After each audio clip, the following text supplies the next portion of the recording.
সন্ধ্যা হলে মনটা জানি কেমন খাই খাই করে, তাই আজকে বানালাম বার্গার। সবসময় তো রেস্টুরেন্ট থেকে কিনে খাই, তাই আজকে নিজেই বানালাম।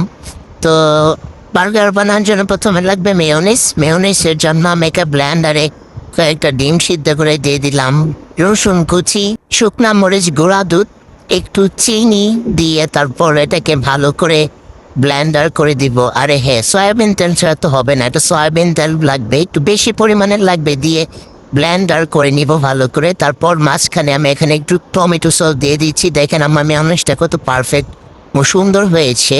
এখানে আমার মেয়োনিজ বানানো হয়ে গেছে, বাকিগুলো এখন বানাবো। এখানে আমি 1 কিলো মাংস কুচি কুচি করে কেটে নিয়েছি। তারপর হচ্ছে পেঁয়াজটা ভাজলাম, ভেজে এটার মধ্যে দিয়ে দিলাম। এটাকে একটু মশলার মতো করবো আর কি। তো আপনারা ভিডিওটা দেখতে থাকেন, অনেক মজা এবং টেস্টি ছিল। ভেজে রাতে হেলদি আনহেলদি বার্গার। এখানে আমি বনগুলাকে একটু ছেঁকে নেব, ছেঁকে নিয়ে মাঝখান দিয়ে কেটে নেব। কেটে নেওয়ার পর কাটতে পারতেছি না দে। তারপর এটার মধ্যে মশলাটা যেটা বানিয়েছিলাম সেটা এখানে একটু ডাইলা দিব। তো দেখতে থাকেন আপনারা ভিডিওটা। মনে হচ্ছে ভালোই লাগছে, আপনারা ট্রাই করে দেখতে পারেন, সবাই বানাতে পারেন জানি, তাও শেয়ার করলাম আর কি।